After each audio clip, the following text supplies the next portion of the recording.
Alam nyo ba na possible na mag-lockdown ulit sa Pilipinas? Ito ay matapos may kumakalat na sakit sa bandang bahagi ng Visayas at Mindanao at ito ay tinatawag na Mpox. Yes, may kumakalat ngayong sakit na Mpox na kung saan ito ay parang bulutong na malalaki at ang tinatarget nito ay ang ating buong katawan. Ang Mpox or Monkeypox ay parang isang bulutong na kung saan ito ay nakakahawa sa pamamagitan ng paghalik at sa mga bagay na infected din tulad ng baso kutsara at pakikipagtalik at pagdikit sa mga mayroong Mpox na sakit. Ang pangyayaring ito ay trending na ngayon sa iba't ibang social media platform na kung saan abot na sa 27 cases ang apektado ng sakit na Mpox na ito. At sa ibang lugar, mandatory na ang paggamit ng face mask ulit.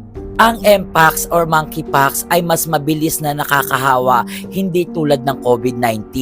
At kung sakali mang kumalat itong sakit na ito, panigurado magla-lockdown ang ibang lugar at possible na halos buong Pilipinas na din ang mag-lockdown. Ang nakakatakot sa Mpox na to, para siyang bulutong na malalaki ang pekas at talaga namang tatatak talaga sa balat natin kung sakaling mahawaan tayo. Kaya pag nag-iingat ang lahat, lalo na kung nakikitaan nyo yung sarili nyo na meron na kayong mga butlig-butlig at nananakit ang kasukasuan nyo at ulo nyo, ay possible na meron na kayong Mpox. At kung may ganun nga din kayo, panigurado na kailangan yung umiwas muna sa mga tao at manatili kayo kasi ang Mpox naman ay hindi naman daw kuno nakakamatay at siguro 2 to 3 weeks daw ay gagaling na daw ito. Iwasan muna natin ang makipag-usap ng malapit at makipaghalikan or makipagdikitan ng balat natin sa ibang tao dahil yan yung mga top na pwede kayong mahawaan ng sakit na Mpox. So mag-iingat tayong lahat, hanggang dito na lang.